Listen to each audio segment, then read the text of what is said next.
আসসালামু আলাইকুম। আজকে আমি জ্যামিতির কোণ নিয়ে আলোচনা করব। যারা জ্যামিতি বুঝেন না বা একদম কম বুঝেন, এই আজকের ক্লাসটি তাদের জন্য। আজকের ক্লাসটি দেখলে আশা করি জ্যামিতির কোণ পর্বটা আপনাদের কাছে ক্লিয়ার হয়ে যাবে। এখানে আর কোনো ভুল ভ্রান্তি হওয়ার কোনো সম্ভাবনা থাকবে না। তো আমি আমার ক্লাসটিকে দুইটি পার্টে ভাগ করেছি। এখানে কোণের 13টি অংশ রয়েছে। এই 13টি অংশ থেকে পরীক্ষায় অসংখ্য প্রশ্ন এসে থাকে। তো এই 13টি পার্টকে আমি দুইটি স্টেপে সমাধান করব, যাতে আমরা সম্পূর্ণ পরিষ্কারভাবে বুঝতে পারি। স্টেপ ওয়ানে আমি জ্যামিতির কোণের 4টি অংশ রেখেছি: বিন্দু, রেখা, রশ্মি এবং রেখাংশ। বিন্দু, স্টেপ ওয়ান। স্টেপ ওয়ানে রয়েছে বিন্দু। বিন্দু হচ্ছে নির্দিষ্ট একটা চিহ্নকে বিন্দু বলা হয়। বিন্দুর যার অবস্থান আছে, দৈর্ঘ্য, প্রস্থ, উচ্চতা কিছু নেই, তাকে বিন্দু বলা হয়। বিন্দু সম্পর্কে আমরা মোটামুটি সকলেই জানি। বিন্দু সম্পর্কে বলা তেমন কিছু নেই, শুধু যার অবস্থান আছে কিন্তু দৈর্ঘ্য, প্রস্থ, উচ্চতা কিছুই নেই, তাকে বলা হয় বিন্দু। বিন্দু, রেখা। রেখা হচ্ছে বিন্দু চলার পথকে রেখা বলা হয়। রেখার নির্দিষ্ট করে দৈর্ঘ্য নেই, এটা হচ্ছে অসীম। এটাকে মেপে কখনো শেষ করা যায় না। আমরা যদি পৃথিবীর আয়তন মাপার চেষ্টা করি, তাহলে এক সময় দেখা যাবে যে পৃথিবীর আয়তন মেপে শেষ হয়ে যাবে, কিন্তু রেখার আয়তন কখনো শেষ করা যাবে না। বিন্দু চলার পথকেই রেখা বলা হয়। তারপর হচ্ছে রশ্মি। রশ্মির একটি এক প্রান্ত বিন্দু রয়েছে এবং এটিও রেখার মতো চলে গিয়েছে। এটিও হচ্ছে অসীম, এটিও মেপে শেষ করা যায় না, কিন্তু এর একটি প্রান্ত বিন্দু রয়েছে।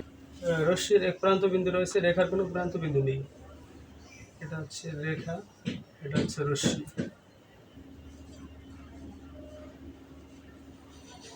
হচ্ছে বিন্দু। বিন্দু হচ্ছে যার অবস্থান আছে, দৈর্ঘ্য, প্রস্থ, উচ্চতা কিছুই নেই, শুধু চোখেই দেখা যায়, এটাকে বলা হয় বিন্দু। আর রেখা হচ্ছে বিন্দু চলার পথকে রেখা বলা হয়। রেখা কোনো দৈর্ঘ্য নেই, রেখার কোনো দৈর্ঘ্য নেই, দৈর্ঘ্য নেই, নেই। রশ্মিরও কোনো দৈর্ঘ্য নেই, দৈর্ঘ্য নেই। কিন্তু এই দুইটার ভিতরে, রেখা রশ্মির ভিতরে পার্থক্য হচ্ছে রশ্মির একটি প্রান্ত বিন্দু রয়েছে, কিন্তু রেখার কোনো প্রান্ত বিন্দু নেই। এরপরে হচ্ছে রেখাংশ। রেখাংশ হচ্ছে রেখার খণ্ডিত কোনো অংশ, যে কোনো একটা অংশকে রেখাংশ বলা হয়ে থাকে। এটা ছোট বড় হতে পারে।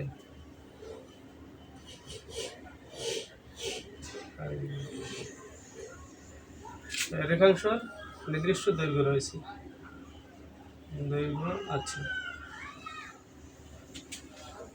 রেখার নির্দিষ্ট দৈর্ঘ্য আছে। এসব টুতে দেওয়া আছে কোণ। কোণ কাকে বলে? দুটি রেখার মিলনস্থলকেই কোণ বলা হয়। দুটি সরলরেখা যখন একটি নির্দিষ্ট বিন্দুতে মিলিত হয়, তখন তাকে কোণ বলা হয়, একটি কোণ উৎপন্ন হয়। সমকোণ, যখন রেখা দুটি 90 ডিগ্রি কোণ উৎপন্ন করে, তাকে তখন একটি সমকোণ বলা হয়ে থাকে। তখন মানে দুইটি সরলরেখা যখন একটি নির্দিষ্ট বিন্দুতে মিলিত হয় এবং একটি 90 ডিগ্রি কোণ উৎপন্ন করে, তখন তাকে সমকোণ বলা হয়। হচ্ছে সূক্ষ্মকোণ। সূক্ষ্মকোণ হচ্ছে সমকোণ থেকে ছোট যে কোনো একটা কোণকে সূক্ষ্মকোণ বলা হয়। সূক্ষ্মকোণ আর 90 ডিগ্রি থেকে ছোট কোণকেই বলা হয় সূক্ষ্মকোণ। তারপর স্থূলকোণ হচ্ছে 90 ডিগ্রি থেকে বড় কোণকে বলা হয় স্থূলকোণ। যেমন এখানে হতে পারে 105 ডিগ্রি, অথবা 110 ডিগ্রি হতে পারে, 110 ডিগ্রি হতে পারে, 150 ডিগ্রি হতে পারে, কিন্তু 180 ডিগ্রি থেকে ছোট।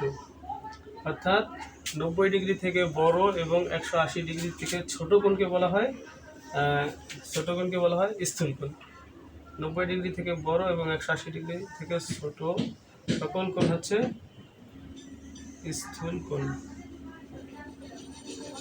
আর 90 ডিগ্রি থেকে ছোট এবং ছোট কোণকে বলা হয় সূক্ষ্মকোণ।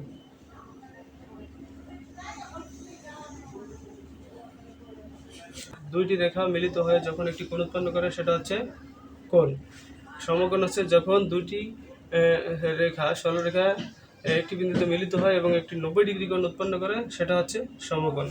সূক্ষ্মকোণ হচ্ছে 90 ডিগ্রি থেকে ছোট যে কোনো কোণকেই বলা হয় সূক্ষ্মকোণ।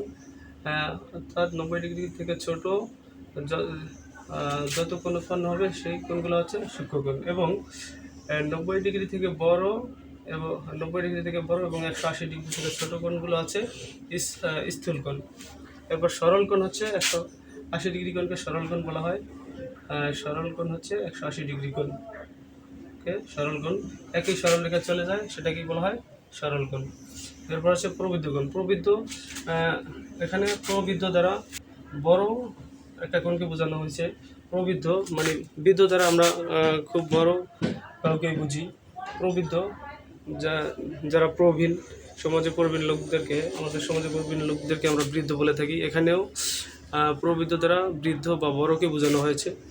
তো 180 ডিগ্রি থেকে বড় কোণ সেটাকেই হচ্ছে প্রবৃদ্ধ কোণ বলা হয়। 180 ডিগ্রি থেকে যে কোনো কোণ, কিন্তু 360 ডিগ্রি থেকে ছোট হবে। 180 ডিগ্রি থেকে বড়, 360 ডিগ্রি থেকে ছোট যত কোণ আছে সকল কোণকে বলা হয় প্রবৃদ্ধ কোণ।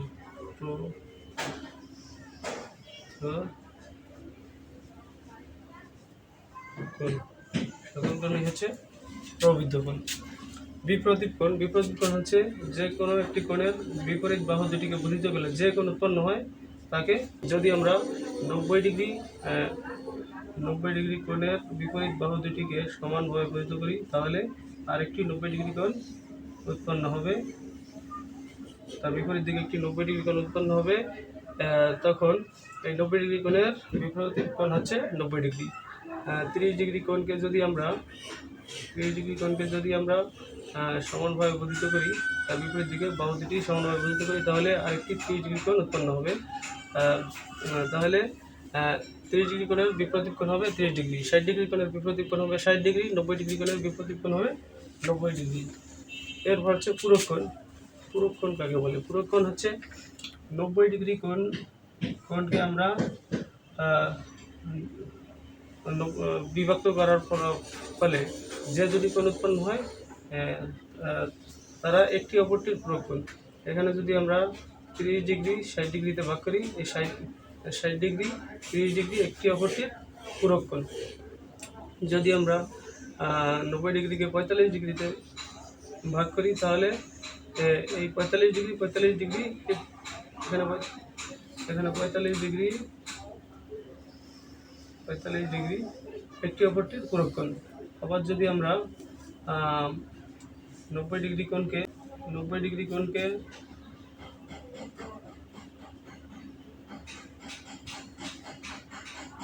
70 ডিগ্রি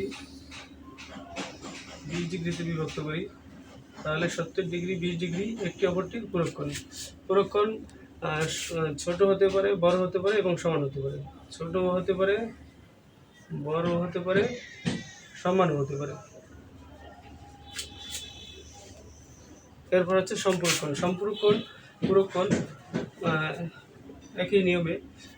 সম্পূরক কোণ হচ্ছে 180 ডিগ্রি। 180 ডিগ্রি কোণকে আমরা বিভক্ত করার পর যে দুটি কোণ উৎপন্ন হয়, সেই কোণ দুটি একটি অপরটির সম্পূরক কোণ। 90 ডিগ্রি কোণের সম্পূরক কোণ হচ্ছে 90 ডিগ্রি। যদি আমরা 180 ডিগ্রি কোণটা হচ্ছে 180 ডিগ্রি। 180 ডিগ্রি কোণকে যদি আমরা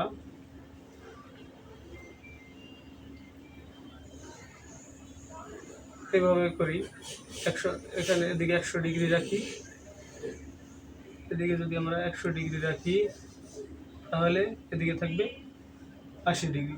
তাহলে 100 ডিগ্রি কোণের সম্পূরক কোণ হচ্ছে 80 ডিগ্রি এবং 80 ডিগ্রি কোণের সম্পূরক কোণ হচ্ছে 100 ডিগ্রি।